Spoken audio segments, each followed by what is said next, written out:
Hello, good evening dear students. I hope आप बहुत अच्छे होंगे और बहुत ही अच्छे से अपनी पढ़ाई को कंटिन्यू कर रहे होंगे। तो बच्चों, प्रीवियस क्लास में मैंने क्या बताया था आपको? तो प्रीवियस क्लास में मैंने अनुच्छेद 31 आर्टिकल 31 बताया था और जिसमें मैंने आधी ही टॉपिक पे चर्चा किया था, आधी ही टॉपिक को समझा पाई थी समय कम होने की वजह से। तो आज हम उसी टॉपिक को आगे बढ़ाते हैं, मतलब कि संपत्ति के अधिकार अनुच्छेद 31 आर्टिकल 31 को आगे बढ़ाते हैं। लेकिन आगे बढ़ाने से पहले जो हम करते हैं हमेशा रिवीजन, तो थोड़ा सा रिवीजन कर लेते हैं, क्योंकि जो लोग नए जुड़ रहे हैं उनका भी क्या हो, इस वीडियो में जुड़ने से भी टॉपिक क्लियर हो जाए। तो स्टार्ट करते हैं। तो देखो, संपत्ति के अधिकार में मैंने आपको क्या बताया था, तो पूरा तो विस्तार से नहीं बता पाऊंगी, थोड़ा सा क्विक रिवीजन करवा देती हूँ। तो संपत्ति के अधिकार में मैंने बताया था कि संपत्ति है क्या। तो सारी बातों को बताने के बाद मैंने एक बात बताया था, निष्कर्ष क्या था कि भाई प्रतिभा, क्षमता और योग्यता से आप जो धन प्राप्त करते हो वही क्या है, आपकी संपत्ति है। और संपत्ति फिर दो तरह से हो गया, एक तो जो आपने योग्यता से कमाया मतलब अर्जित किया, और दूसरा क्या हो गया कि एक उत्तराधिकारी के रूप में मिला, जैसे कि आपके पिता की प्रॉपर्टी आपको मिल रही है। ठीक है, तो ये हो गया। उसके बाद मैंने संपत्ति के अधिकार में अनुच्छेद 31 आर्टिकल 31 के क्लॉज 1 एंड क्लॉज 2 को बताया था, जिसमें मैंने 31 के क्लॉज 1 में ये बोला था कि किसी भी व्यक्ति से अगर राज्य क्या कर रही है, उसकी संपत्ति से उसको वंचित कर रही है, तो यूं ही नहीं कर सकती है, उसको क्या करना पड़ेगा, तो विधि द्वारा स्थापित प्रक्रिया होनी चाहिए। मतलब कोई भी आके आपकी संपत्ति को ऐसे ही आपसे नहीं छीन सकता है। ठीक है, उसके लिए क्या होना चाहिए, विधि द्वारा स्थापित प्रक्रिया। तो राज्य कभी भी अगर आपको आपकी संपत्ति से वंचित करेगी तो विधि द्वारा स्थापित प्रक्रिया के अंतर्गत ही करेगी। उसके बाद क्या है कि 31 के क्लॉज 2 में बताया था कि राज्य ऐसा करती है, अगर किसी की संपत्ति अगर राज्य अधिग्रहण करती है तो सार्वजनिक उद्देश्य होना चाहिए। ठीक है, तो सार्वजनिक उद्देश्य, और अगर वो लेने के बाद क्या देगी, आपको मुआवजा भी दिया जाएगा। ठीक है, सार्वजनिक उद्देश्य के अंतर्गत तो वो लेगी ही, कि सार्वजनिक उद्देश्य के लिए ही लेगी, उसका कोई निजी स्वार्थ नहीं होता है। ठीक है, और उसके बाद क्या है कि मुआवजा भी दिया जाएगा। अब एक बात बताओ कि आखिर इसमें विवाद आया तो आया क्यों संपत्ति के अधिकार में? तो ये भी मैंने बताया था कि जैसे मान लो हम धन अर्जित करते हैं, तो क्षमता, योग्यता और प्रतिभा के अकॉर्डिंग धन अर्जित कर रहे हैं। तो देखो, मैंने एग्जांपल भी दिया था कि ए, बी, सी, तीन व्यक्ति मान लो, ए की क्षमता बहुत ज्यादा है, बी की उससे थोड़ी कम, और सी के पास चलो है ही नहीं, सी आलसी बिहेव का है, आलसी है वो। तो बात को ये समझना, या तो आलसी हो सकता है, ठीक है, या तो ये हो सकता है कि नहीं, उसमें क्षमता, योग्यता, प्रतिभा सब है, पर सामाजिक व्यवस्था इसके अकॉर्डिंग नहीं है। जैसे कि जाति के आधार पर भेदभाव, धर्म के आधार पर भेदभाव, फिर से पिछड़ा वर्ग, बहुत सारी व्यवस्थाएं हैं सामाजिक। हो सके उसको अच्छा वैसे स्कूलिंग नहीं मिला, वैसी व्यवस्था नहीं मिली जो ए और बी को मिली, और ए और बी ने क्या किया, अपनी योग्यता क्षमता को बढ़ा लिया, तो ये ज्यादा धन मतलब इकट्ठा कर पाएंगे, मतलब ज्यादा संपत्ति ये कमा पाएगा ए, उससे थोड़ा सा कम बी, और सी नहीं कमा पाएगा। तो राज्य हमारा क्या है बच्चों, कल्याणकारी राज्य है, क्योंकि निर्देशक तत्व में क्या बोला गया है कि राज्य क्या है, कल्याणकारी राज्य है। तो कल्याणकारी राज्य का मतलब क्या है, कल्याण करना। तो भारत क्या है, भारत का लोकतंत्र इतना महान क्यों है, क्योंकि भारत व्यक्ति को महत्व देता है। तो व्यक्ति को महत्व देता है, मतलब कहने का क्या मतलब है, वो किसी भी अपने बच्चे को नहीं छोड़ेगा, क्योंकि हमारा जो भारत है, हमारा जो राज्य है, उसको हमसे बहुत प्यार है। दुनिया में आपको सब छोड़ के चल जाए पर वो नहीं छोड़ेगा, ना वो आपको छोड़ने देगा ना वो आपको छोड़ेगा। ठीक है, तो वो तो अपने बच्चे को नहीं छोड़ सकता। अब नहीं छोड़ सकता तो क्या करना पड़ेगा, मान लो इसके पास बहुत संपत्ति, इसने बहुत ज्यादा धन अर्जित कर लिया ये, तो अब क्या करेगा, राज्य के दिमाग में ये विचार आया कि नहीं, हम कुछ सीमा लगा देते हैं कि इससे ज्यादा आप नहीं कर सकते, और जो बचा होगा वो इसको दे देंगे। ठीक है, क्योंकि राज्य हमारा पिता है, तो पिता तो हमारे बच्चों के बारे में सोचेंगे ना, वो तो हर बच्चों के बारे में सोचेंगे। कमजोर जो बच्चे होते हैं घर के, आप देखोगे तो मम्मी पापा क्या उनके लिए थोड़ा प्रोटेक्टिव नेचर के होते हैं। ठीक है, तो अब ये हो गया। तो अब बात ये है कि एक तरफ संपत्ति का अधिकार है, ठीक है, और एक 19 आर्टिकल 19, यहाँ तो स्पेस नहीं है, मैं यहाँ बताती हूँ। आर्टिकल 19 के क्लॉज 1 के सब क्लोज एफ में भी क्या बोला गया कि आप संपत्ति अर्जित कर सकते हो और बेच सकते हो। ये तीन अधिकार हमें मिल चुके हैं ना संपत्ति से रिलेटेड। तो अब कहने का मतलब ये है कि राज्य क्या कर रहा है, अब सामाजिक न्याय, मतलब एक तरफ संपत्ति का अधिकार जो हमें मिल गया कि हम संपत्ति अर्जित कर सकते हैं, बेच सकते हैं, राज्य हमसे छीन नहीं सकता बेवजह का, सामाजिक कल्याण के लिए लेगा तो उसके बदले क्या देगा, मुआवजा देगा। ठीक है, तो बात याद रखना, मुआवजा बोल रहे, भी राशि नहीं बोल रहे, दोनों में बहुत डिफरेंस है। तो मुआवजा देगा मतलब क्या, जितनी की आपकी संपत्ति है उसके अकॉर्डिंग जो मार्केट रेट है उसके हिसाब से आपको धन देगा, ठीक है। अगर आपकी जो संपत्ति वो लेता है तो मुआवजा देगा, ये बात आ रहा है। तो इधर क्या है कि अब राज्य को तो अपने वो भी बच्चे दिख रहे हैं ना जो संपत्ति नहीं अर्जित कर पा रहे, तो राज्य क्या करेगा, सामाजिक न्याय लाने की कोशिश करेगा। तो यही हुआ, स्टेट गवर्नमेंट ने क्या किया, सामाजिक न्याय लाने के लिए क्या किया, भूमि सुधार कार्यक्रम और जमींदारी उन्मूलन लेकर आए, ठीक है। अब आखिर ये है क्या, तो इन दोनों का मतलब क्या है कि इसका ये मतलब है, भूमि सुधार कार्यक्रम का मतलब है कि हर व्यक्ति के पास अधिकतम भूमि निर्धारित होनी चाहिए, ठीक है। अब बात ये समझो, भूमि ही क्यों, तो देखो जब देश आजाद हुआ तो संपत्ति का सबसे बड़ा स्रोत क्या था, भूमि ही थी ना। हमारा जो भारत देश था वो बहुत विकसित नहीं हुआ था और कोई राज्य के पास तो अपनी संपत्ति भी तो नहीं थी, सब तो निजी व्यक्तियों के हाथ में थी। कोयला खदान हो ले लो, मतलब खान हो गया, जो भी कुछ फैक्ट्रियां होंगी छोटी मोटी वो भी, और जमींदारों के हाथ में थी, राज्य के पास कोई संपत्ति थी नहीं। लेकिन संपत्ति का सबसे बड़ा जो स्रोत था वो क्या था, वो था भूमि, ठीक है। हमारे देश की अधिकतर जनता किस पे निर्भर थी, खेतों पे, भूमि पे, ठीक है। तो अब बात यह है कि भूमि को, इसीलिए भूमि संपत्ति का सबसे बड़ा स्रोत था, इसीलिए भूमि सुधार कार्यक्रम आया, ठीक है।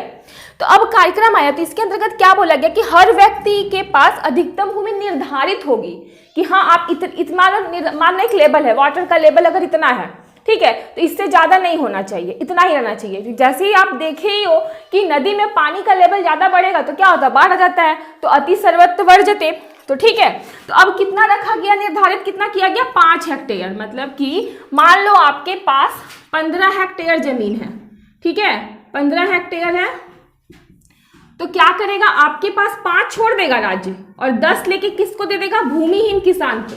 10 किसको देगा, तो भूमिहीन किसान को देगा। अब मुद्दा यही फंस रहा था कि अब क्या है कि फंडामेंटल राइट में तो हमें मिला हुआ है आजादी, तो अब क्या है कि अब यहाँ पे मुद्दा इसलिए फंस रहा था क्योंकि जब ये आया भूमि सुधार कार्यक्रम और जमींदारी उन्मूलन, तो लोगों का ये कहना था कि भाई आप किस अधिकार से ये लेकर आ रहे हो, ठीक है, आपको क्या अधिकार है, फंडामेंटल राइट्स का हमारा उल्लंघन क्यों कर रहे हो, हमें संपत्ति अर्जित करने और बेचने का अधिकार मिला है आर्टिकल 19 के क्लॉज 1 के F से, ठीक है।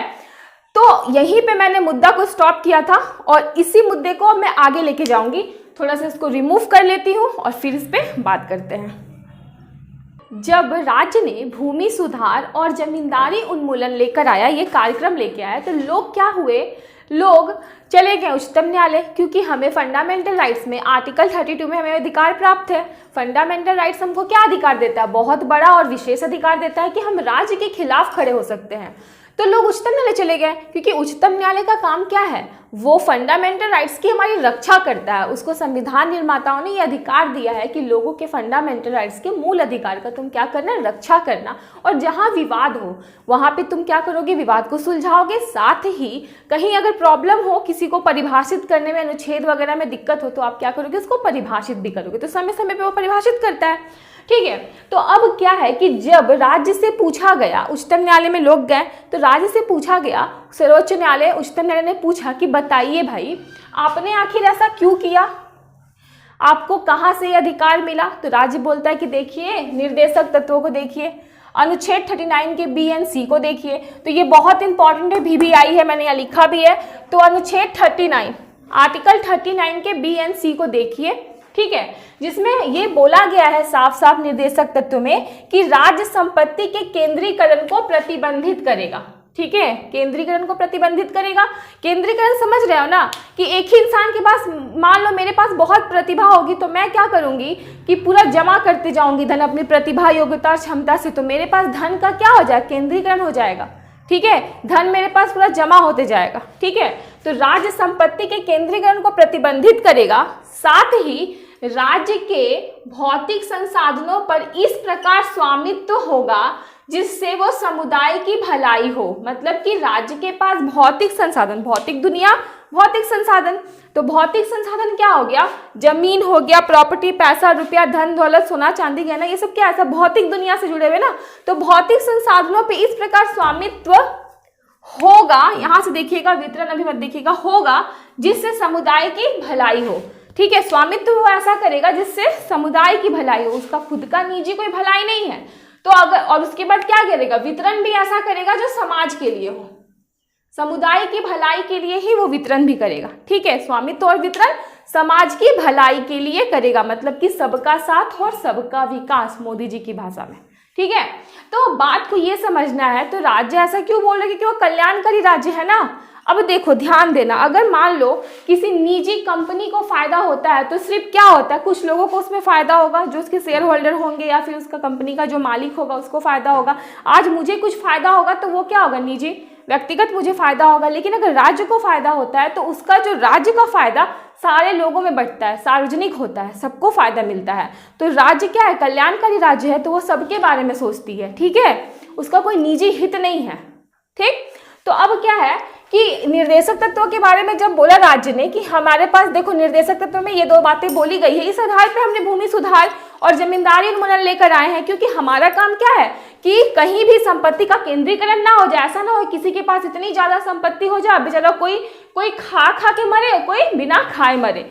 तो हमको तो निर्देशक तत्व में बताया गया है, निर्देशक तत्व में हमें अधिकार मिला है कि हम क्या कर सकते हैं, कि संपत्ति के केंद्रीकरण को प्रतिबंधित कर सकते हैं, साथ ही अपना भौतिक संसाधनों पे क्या हमारा स्वामित्व होगा और हम वितरण भी कर सकते हैं। जैसे 5 हेक्टेयर का जो जमीन का बात बोली, तो मैंने एग्जाम्पल दिया था कि 15 हेक्टेयर किसी के पास हो, जिसमें से 5 वो छोड़ देगा व्यक्ति के पास और 10 क्या करेगा, बांटेगा भूमिहीन किसानों के पास। ठीक है, तो भूमिहीन किसान को ये दे देगा, तो वितरण कर रहा है। ठीक है, तो अब बात को ये समझना है। तो उच्चतम न्यायालय ने ये बोला कि देखो, अब याद कीजिए आर्टिकल 15 के क्लॉज 4 में, जहां पे मैंने आपको ये बताया था कि मद्रास सरकार ने क्या किया था, जाति के आधार पर मेडिकल कॉलेज में आरक्षण दिया था। ठीक है, और चंपकम दौराई राजन गई थी उच्चतम न्यायालय, तो उच्चतम न्यायालय ने क्या बोला कि नहीं, मद्रास सरकार को अपना फैसला मतलब रद्द कर दिया, उसके फैसले को। बोला कि देखो फंडामेंटल के खिलाफ जो आएगा वो चूर चूर हो जाएगा, मतलब फंडामेंटल से जो टकराएगा वो चूर चूर हो जाएगा। तो अब ये निर्देशक तत्व हो या जो भी, तो उच्चतम न्यायालय ने इसमें भी निर्देशक तत्वों को बोला कि नहीं भैया, जो है निर्देशक तत्व में, इसकी बात से ज्यादा इंपॉर्टेंस किसको दिया, फंडामेंटल राइट्स को। बोला कि नहीं है तो नहीं है, आप नहीं कर सकते हो।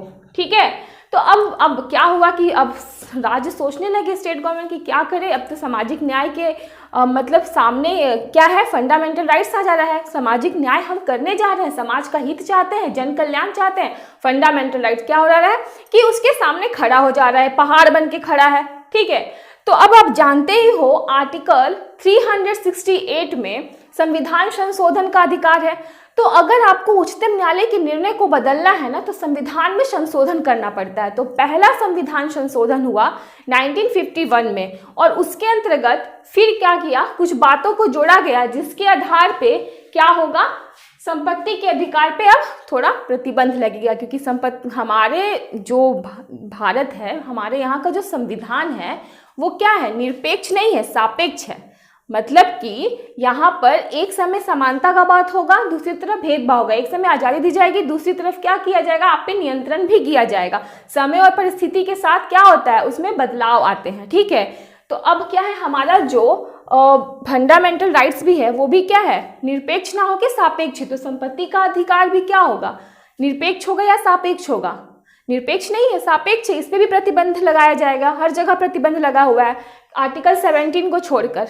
ठीक है, तो अब चलते हैं, इसको रिमूव करते हैं और देखते हैं प्रतिबंध क्या है। चलो देखते हैं संपत्ति के अधिकार को सीमित करने के लिए आखिर कितने संविधान संशोधन किए गए। तो पहला संविधान संशोधन किया गया 1951 में, और इसके अंतर्गत अनुच्छेद 31 का ए और 31 का बी जोड़ा गया। उसके बाद चौथा संविधान संशोधन हुआ, 25वां, 26वां और 44वां संविधान संशोधन। ठीक है, ये 5 टोटल संविधान संशोधन हुए हैं। तो अभी मैं इसको ऐसे बता दिया आपको ओवरऑल कि हाँ ये हुआ है। अब मैं जा रही हूँ एक एक को डिफाइन करने। तो चलते हैं, अब स्टार्ट करते हैं पहला संविधान संशोधन के अंतर्गत आखिर क्या बातें जोड़ी गई हैं। ठीक है, व्यक्ति का अधिकार अनुच्छेद 31 को सीमित करने के लिए क्या किया गया, पहला संविधान संशोधन किया गया 1951 में, नेहरू जी की सरकार थी। और क्या किया गया, उसी फंडामेंटल राइट में क्या किया गया, अनुच्छेद 31 का ए जोड़ा गया। ठीक है, आर्टिकल 31 का ए।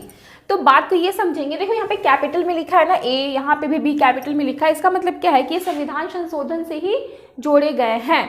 तो याद रखिएगा कि जब भी आप कैपिटल में देखोगे ना तो समझ जाना संविधान संशोधन से जोड़ा गया है, ए बी ऐसे कैपिटल में, वरना अगर मूल संविधान में रहेगा तो स्मॉल ए और स्मॉल बी होता है। ठीक है, तो अब देखते हैं कि यहाँ पे बोला गया है कि अनुच्छेद 31 के ए में बोला गया है 3 बातों को ध्यान में रखा गया है। पहला क्या कि राज्य किसी भी जमींदारी व्यवस्था में परिवर्तन कर देगी।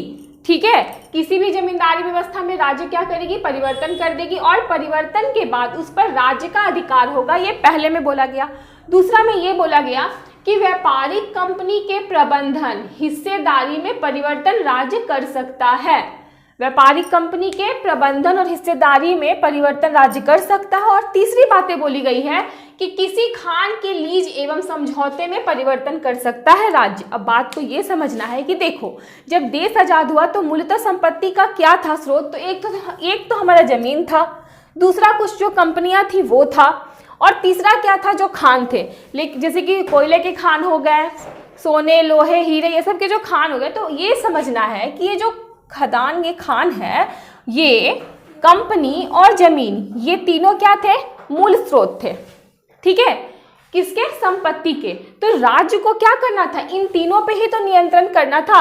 अब बाकी राज्य ने छोड़ दिया, जो थोड़े बहुत गहने वगैरह जो आपकी संपत्ति का और जो स्रोत होता है उसको छोड़ दिया, उसको नहीं रखा। किसको रखा, तो जमीन को रखा, ठीक है, कंपनी को रखा और खान को रखा, और ये तीनों के माध्यम से वो इन तीनों पे क्या कर रहे थे, कंट्रोल कर रहे थे। अब बात को बारी बारी से समझा देती हूँ कि अब क्या है, जमींदारी व्यवस्था, रैयतवाड़ी व्यवस्था, इस तरह की बहुत सारी व्यवस्था थी। तो अब क्या बोल रहा है राज्य कि किसी भी जमींदारी व्यवस्था में क्या करेगा, परिवर्तन कर देगा। ठीक है, और परिवर्तन करके क्या करेगा, उस पर राज्य का अधिकार होगा, मतलब कि भूमि पर राज्य क्या कर रहा है, अधिकार स्थापित कर रहा है। ठीक है, दूसरा में कंपनी के प्रबंधन, प्रबंधन मतलब क्या हो गया, प्रबंधन और हिस्सेदारी में परिवर्तन राज्य कर सकता है। तो देखो प्रबंधन मतलब क्या हो गया, मैनेजमेंट। ठीक है, तो राज्य देखेगा मैनेजमेंट, कितने शेयर होल्डर होंगे, ठीक है, और शेयर कितना होगा, गवर्नमेंट का शेयर कितना होगा, निजी क्षेत्र का शेयर कितना होगा, तो ये सब कौन देखेगा, तो राज्य देखेगा। मतलब कंपनी को भी राज्य क्या कर रहा है, अपने अंतर्गत क्या कर रहा है, अपने अधिकार में ले रहा है। तीसरा खान, अब खान में भी क्या है, लीज कौन डिसाइड करेगा, राज्य लीज एवं समझौता में परिवर्तन करेगा। तो समझौता जो भी होता है, लीज मतलब कितने समय के लिए आप दे रहे हो काम करने के लिए या फिर जो भी, तो ये कौन देखेगा, राज्य ही देखेगा। मतलब इन तीनों के अकॉर्डिंग राज्य क्या करता है, खान पे, कंपनी पे और जमीन पे अपना क्या कर लेता है, अधिकार कर लेता है। किसके अंतर्गत, तो अनुच्छेद 31 के ए के अंतर्गत। ठीक है, क्योंकि 31 क्या है, हमारा संपत्ति का अधिकार है, और 31 का ए क्या कर रहा है, फंडामेंटल राइट में ही उसको थोड़ा सा सीमित कर रहा है। ठीक है, अब देखते हैं 31 के बी में क्या बोला गया है। तो 31 के बी के अकॉर्डिंग नवी अनुसूची को लाया गया। मूलतः संविधान में 8 अनुसूचियां थी। ठीक है, तो नवी अनुसूची आई, और नवी अनुसूची बोल क्या रही है, तो नवी अनुसूची बोल रही है कि देखो, नवी अनुसूची में रखे हुए किसी भी विषय को न्यायालय मूल अधिकार के उल्लंघन के आधार पर असंवैधानिक घोषित नहीं करेगा, असंवैधानिक घोषित नहीं करेगा। तो अब बात को यह समझना है कि देखो, नवी अनुसूची में रखे किसी भी विषय को, ठीक है, तो नवी अनुसूची आखिर आया ही क्यों, तो नवी अनुसूची आया ताकि वो भूमि सुधार जो कार्यक्रम था उसको संरक्षित कर सके। तो इसमें क्या है, ये फंडामेंटल राइट 31 के बी में क्या बोल रहा है कि देख लो, इस अनुसूची में जो भी विषय होंगे उसमें ताक झाक नहीं चलेगा न्यायालय का, और न्यायालय ये नहीं बोल सकता है कि ये फंडामेंटल राइट के क्या है, खिलाफ है, तो आप क्या करोगे, इसको रद्द करो। तो नहीं, इसमें साफ साफ मना कर दिया गया है कि नवी अनुसूची के अंतर्गत जो भी विषय होंगे न्यायालय उसको मूल अधिकार के उल्लंघन के आधार पर, यह नहीं बोलेगा कि इससे मूल अधिकार का उल्लंघन हो रहा है और इस आधार पर उसको असंवैधानिक घोषित नहीं करेगा। क्योंकि आपको तो पता ही है, जैसे ही मूल अधिकार का उल्लंघन होता है, आर्टिकल 32 से सर्वोच्च न्यायालय जाते हैं, उच्चतम न्यायालय, और 226 से उच्च न्यायालय जाते हैं अपने अधिकार की रक्षा करने के लिए। तो ये सब नहीं चलेगा, ताक झाक मना है। किसके लिए मना है, तो नवी अनुसूची में जो विषय आए हैं उसके लिए। तो ये खास करके क्यों लाया गया, तो भूमि सुधार कार्यक्रम को क्या कर पाए, हम संरक्षित कर पाए, इसलिए आया गया। तो अब आगे चलते हैं। तो ये 2 आर्टिकल तो आपको समझ में आ गया, पहला संविधान संशोधन के द्वारा जोड़ा गया संपत्ति के अधिकार को सीमित करने के लिए। ठीक है, तो अब आगे चलते हैं और फिर इसके बाद हम चौथा संविधान संशोधन देख लेते हैं कि चौथे संविधान संशोधन में आखिर क्या बातें जोड़ी गई हैं। तो बच्चों, अब हम देखने जा रहे हैं कि आखिर चौथा संविधान संशोधन आया तो आया क्यों, और आया तो इसमें आखिर जोड़ा क्या गया है, कारण क्या था इसके आने का, और इसमें ऐसी क्या विशेष बात जोड़ी गई है। तो देखो, चौथा संविधान संशोधन 1955 में आया और कारण ये था कि इसके अंतर्गत आर्टिकल 31 के क्लॉज 2 में क्या बोला गया था, संपत्ति के अधिकार में, कि सरकार क्या करेगी, अगर किसी की संपत्ति का अधिग्रहण करती है तो उसको मुआवजा देगी। तो इसमें क्या किया, भाषा चेंज करके बोला गया कि मुआवजा का निर्धारण कौन करेगा, न्यायालय नहीं करेगा। ठीक है, इसमें साफ साफ बोल दिया गया कि मुआवजे का निर्धारण न्यायालय नहीं करेगी। और कारण ये था कि बेला बनर्जी केस आया था 1954 में। ठीक है, 1954 में बेला बनर्जी का केस आया था। तो उसमें क्या किया गया था कि बेला बनर्जी की कंपनी का क्या किया था, अधिग्रहण किया गया था सरकार। देखो, आपको एक चीज याद रखिएगा कि जो शेयर होता है अगर 50 से ज़्यादा होगा तो क्या हो जाता है, 50% से ज़्यादा अगर राज्य का उसमें शेयर हुआ तो वो कंपनी क्या बन जाती है, निजी नहीं रहती। ठीक है, तो अब क्या है, तो जब उनके कंपनी का नियंत्रण स्थापित किया किसने, राज्य ने किया, तो ये तो ठीक है कि आर्टिकल 31 के 1 के अंतर्गत कंपनी को नियंत्रित करेगी राज्य, लेकिन आर्टिकल 31 के क्लॉज 2 में तो बोला गया ना कि मुआवजा भी देगी। अगर आपसे हम आपकी कंपनी आपकी लेते हैं, राज्य आपसे लेता है तो आपको मुआवजा देगा, 31 के क्लॉज 2 में बोला गया है। लेकिन अब क्या है कि इनको मुआवजा उतना नहीं मिला जितना उनको चाहिए था। मतलब मुआवजे का मतलब क्या हो गया, जितनी आपकी हानि होगी हम आपको उतना धन देंगे। ठीक है, तो ये कहाँ गई, उच्चतम न्यायालय चली गई। तो जब उच्चतम न्यायालय गई तो न्यायालय ने बोला कि नहीं भाई, मुआवजा का जो राशि होगा वो मार्केट रेट के अकॉर्डिंग होना चाहिए। तो इसीलिए इसी कारण की वजह से चौथा संविधान संशोधन लाया गया और क्या किया गया, भाषा ही बदल दी गई कि लो अब हम यहाँ पे साफ साफ भाषा में क्या कर दिया गया, चेंजिंग, कि मुआवजा का निर्धारण न्यायालय नहीं करेगी। न्यायालय का कोई मतलब नहीं है, हम कितना मुआवजा देंगे वो हम तय करेंगे, न्यायालय तय नहीं करेगी। अब उसके बाद क्या हुआ, 25वां संविधान संशोधन हुआ। 25वां संविधान संशोधन इंदिरा गांधी की सरकार थी, तो उसके अंतर्गत क्या गया, मुआवजा शब्द को ही हटा दिया गया। बोला कि चलो अब इस झंझट ही खत्म करो, मुआवजा शब्द ही हटाओ।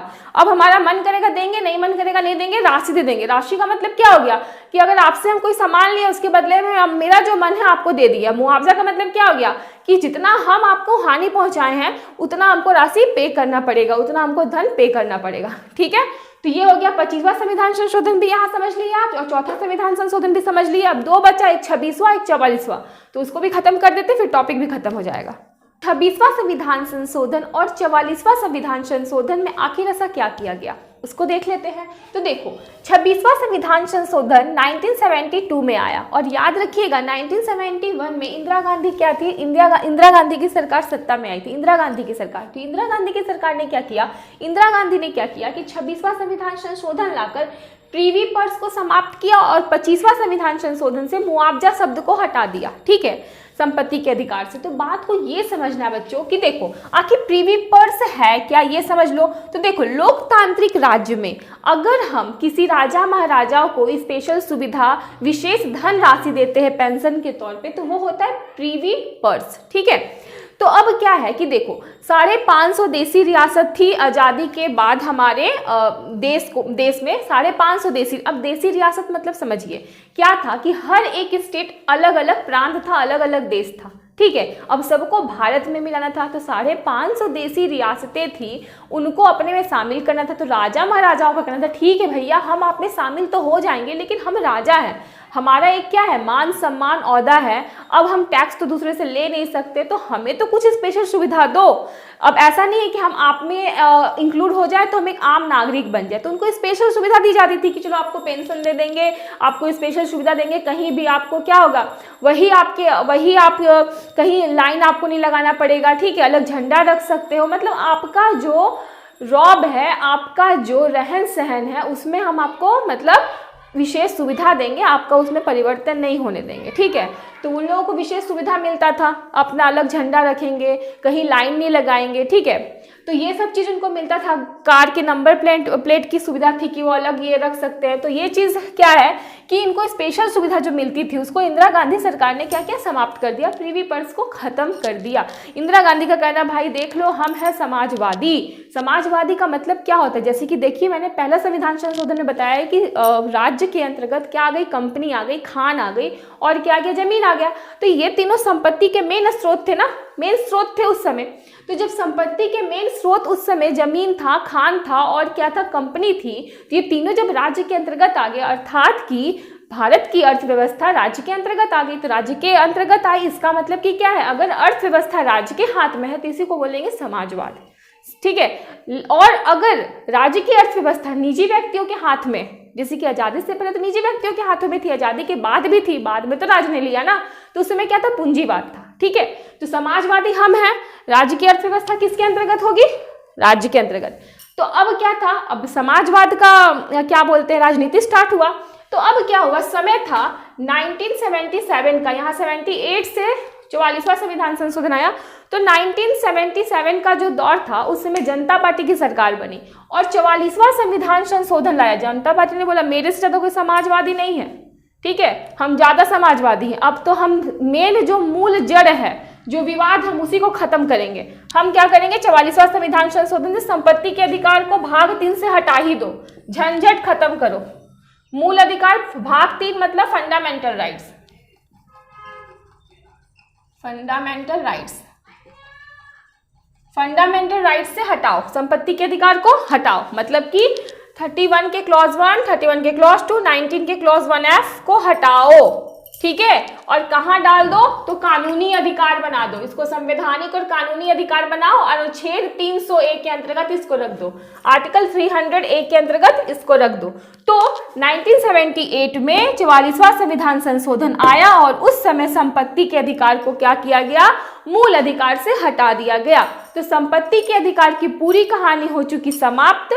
तो मैं उम्मीद करती हूं कि आपको मेरे द्वारा बताए हुए सारे के सारे जितने भी मैंने मुख्य बिंदु को आपके सामने डिफाइन किया है आपको समझ में आया होगा, और जो भी संपत्ति के अधिकार से रिलेटेड मैंने आपको बातें बताई है वो समझ में आई होगी। जो लोग नए जुड़े हैं और थोड़ा सा भी कंफ्यूजन होगा वो क्या करेंगे, प्रीवियस जो मैंने क्लास कराया है संपत्ति के अधिकार का वो देख लेंगे। और मैं उम्मीद करती हूँ कि आपको ये क्लास अच्छा लगा होगा। तब तक के लिए bye bye, take care and जय हिंद। और कल मिलते हैं आर्टिकल 32 के साथ और फंडामेंटल राइट को करते हैं समाप्त।